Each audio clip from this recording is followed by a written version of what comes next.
إله إلا الله. الحمد لله نحمده ونستعينه ونستغفره ونعوذ بالله من شرور أنفسنا ومن سيئات أعمالنا من يهد الله فلا مضل له ومن يضلل فلا هادي له أشهد أن لا إله إلا الله وحده لا شريك له وأشهد أن محمدا عبده ورسوله اللهم صل على سيدنا محمد وعلى آله وأصحابه ومن تبعهم بإحسان إلى يوم الدين. رب اشرح لي صدري ويسر لي أمري واحلل عقدة من لساني يفقهوا قولي. سبحانك لا علم لنا إلا ما علمتنا إنك أنت العليم الحكيم. لا حول ولا قوة إلا بالله العلي العظيم. قال الله تعالى في كتاب الكريم وهو أصدق القائلين. أعوذ بالله من الشيطان الرجيم. بسم الله الرحمن الرحيم. واجعلني لسان صدق في الآخرين. يا أيها الذين آمنوا اتقوا الله حق تقاته ولا تموتن إلا وأنتم مسلمون. Sadaqallahul azim.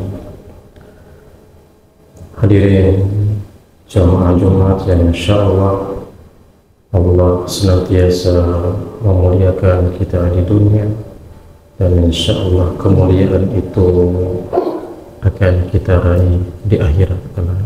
Amin ya rabbal alamin. Segala puji hanya milik Allah. Salawat dan salam kita haturkan kepada Rasulullah sallallahu alaihi wasallam beserta keluarga dan para sahabat. Sebagai khatib, kembali lagi khatib berwasiat untuk pribadi sekaligus khatib mengingatkan, tingkatkanlah ketaatan kita kepada Allah Subhanahu wa ta'ala. Jangan sampai syahwat dunia lebih besar ketimbang ketaatan kita kepada Allah, sehingga ketika kita kembali kepada Allah, maka Allah akan campakkan kita. Kalau sudah tercampakkan di akhirat, pertanyaannya adalah mau sama siapa lagi kita akan meminta pertolongan?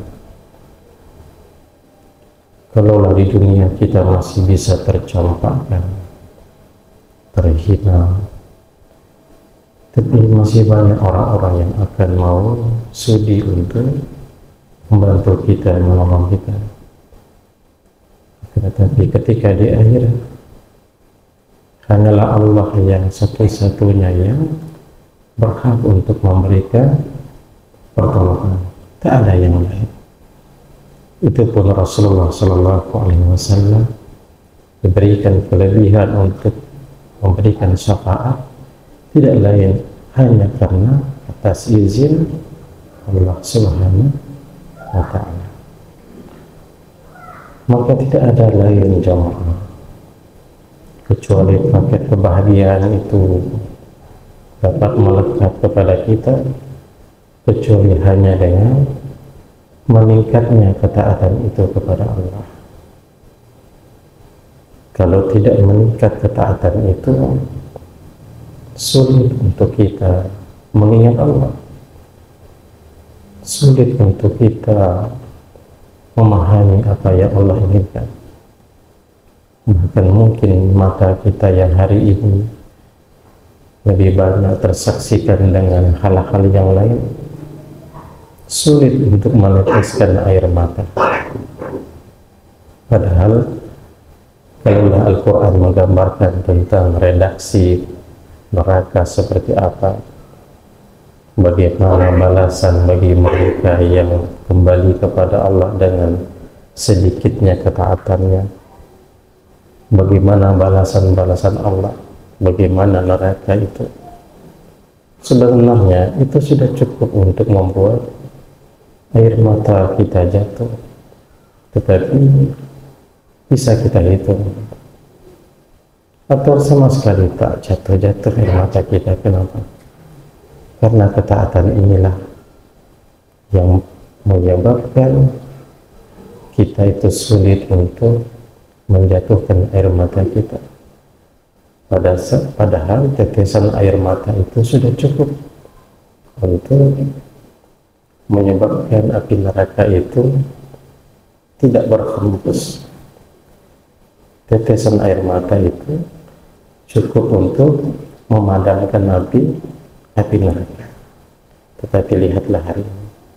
Oleh karena itu, hal itu bisa diraih hanya dengan ketaatan.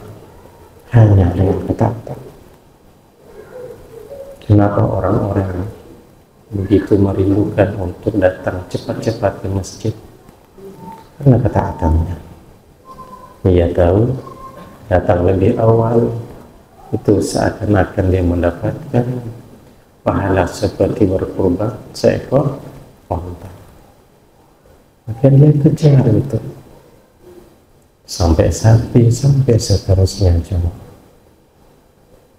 Maka tidak ada yang membuat hidup ini jauh lebih indah kecuali memang ketaatannya terbangun yang kita berikan kepada Allah Subhanahu wa Ta'ala. Hidup ini tergadai. Lihatlah, ketika kita lahir, apakah kita memiliki apa-apa? Tak. Tidak memiliki apa-apa.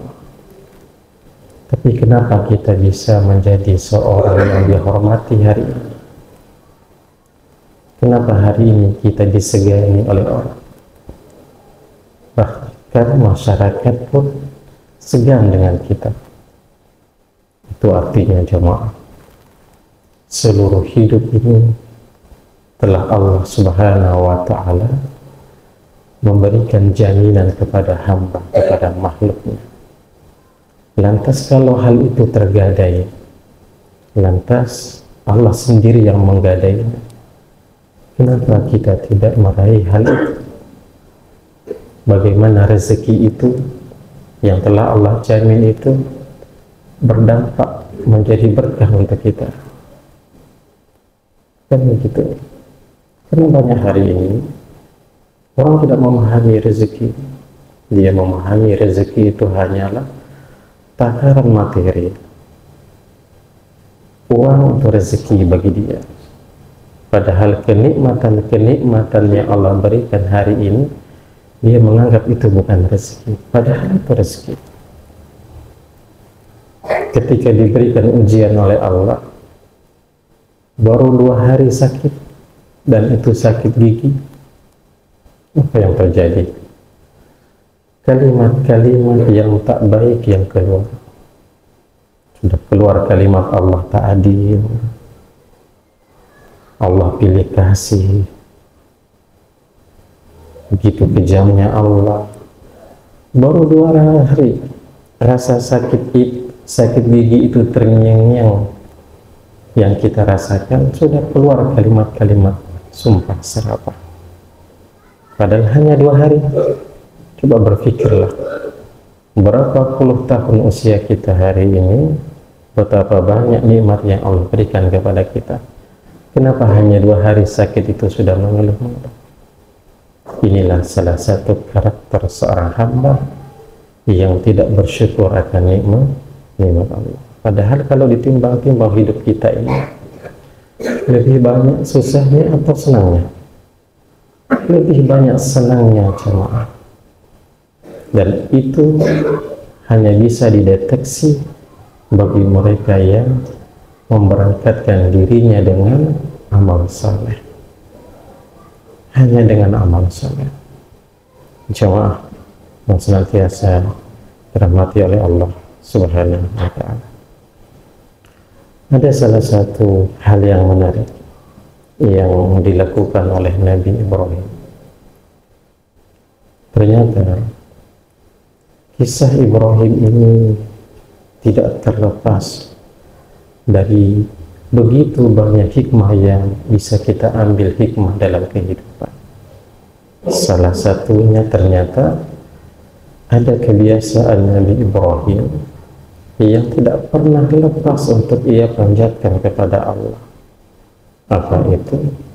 Keinginannya setelah kematiannya orang-orang menyebut dirinya waja'alni lisana sidqin fil akhirin. Ini keinginan Ibrahim. Yang diinginkan Ibrahim itu adalah bukan disebut-sebut namanya ketika dia hidup, bukan dikenang-kenang namanya, bukan diapresiasi ketika hidup, diberikan penghargaan ketika hidup, tidak.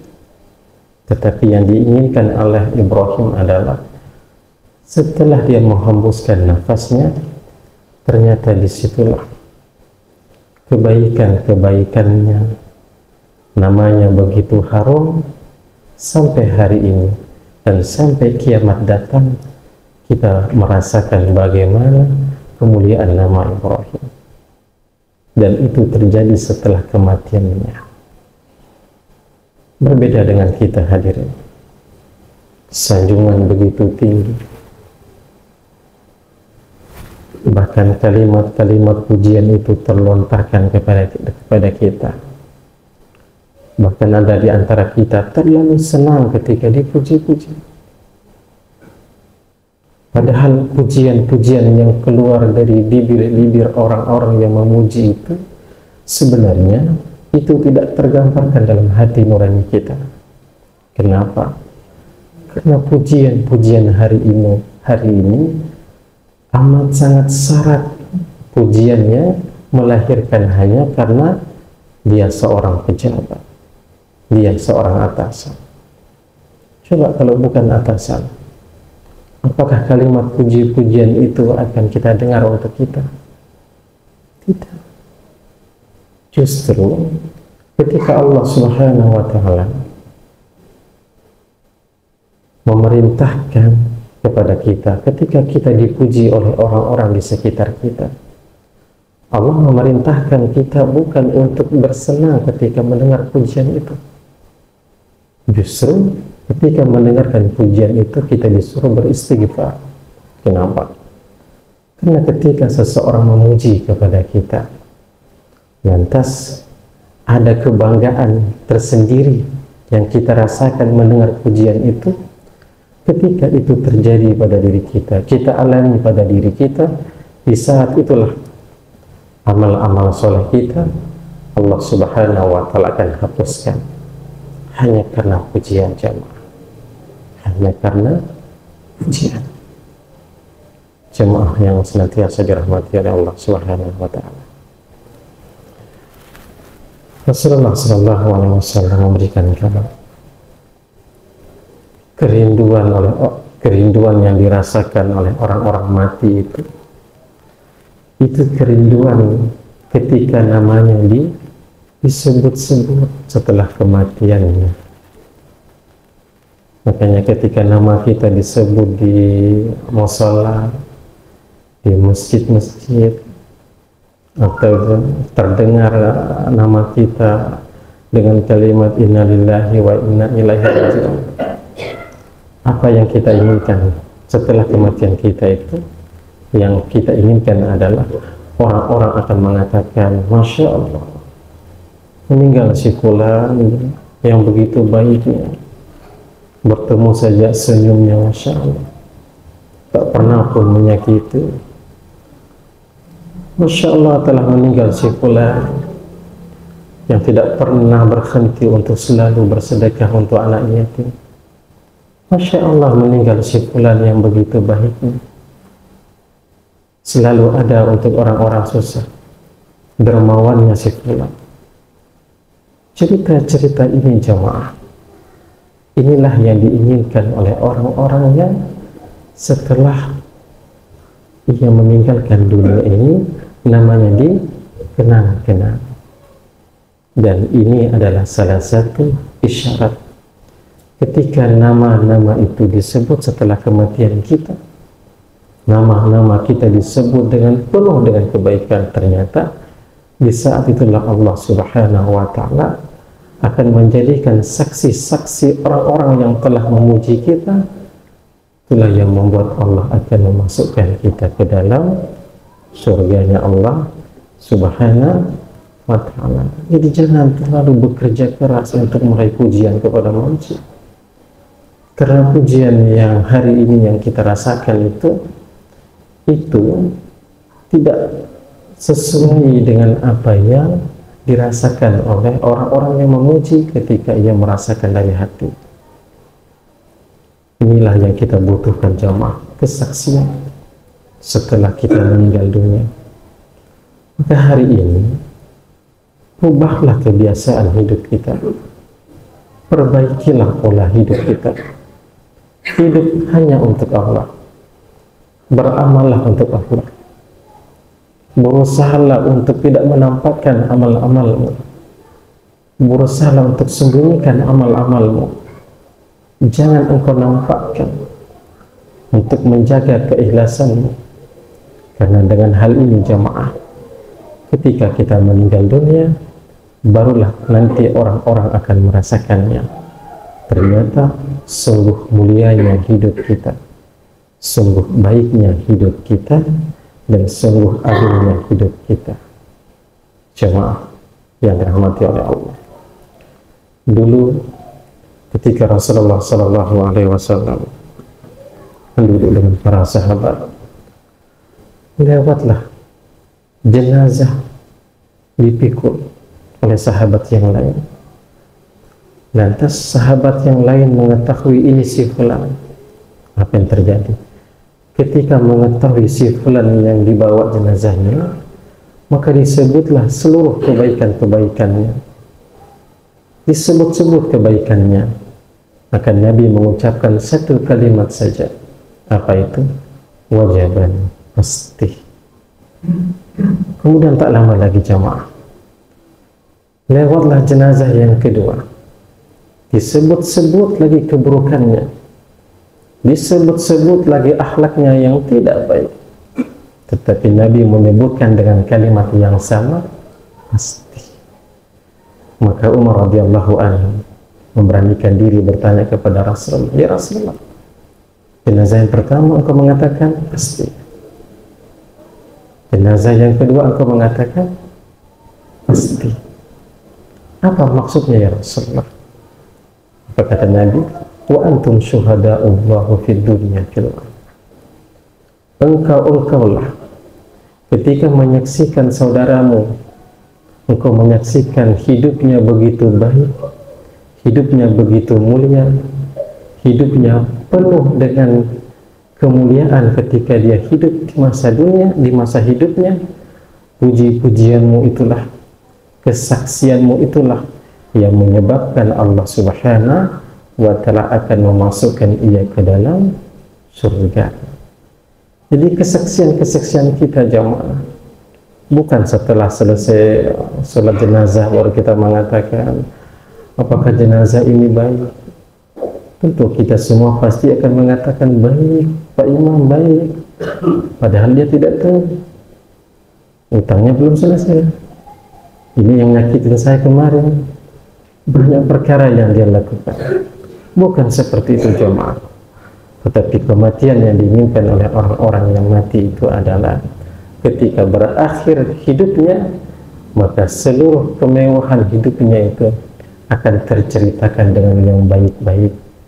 Kalau hal ini kita ada pada diri kita jamaah, maka sungguh dua hal yang kita dapatkan. Pertama, Allah akan ampunkan segala dosa kita, dan Allah akan memasukkan kita ke dalam surganya Allah. Kenapa?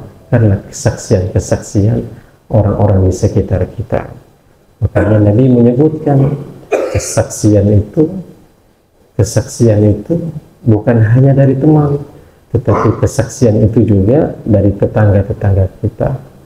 Kalau 4 orang menyaksikan kita baik jamaah, insya Allah kita adalah orang-orang yang husnul khatimah. Semoga sedikit ini Allah Subhanahu wa ta'ala memberikan kepada kita ilmu sehingga kita merubah gaya hidup kita sekarang ini hanya karena Allah, meraih pujian untuk Allah, bukan untuk manusia. أقول قولي هذا فاستغفر إنه هو السميع العليم.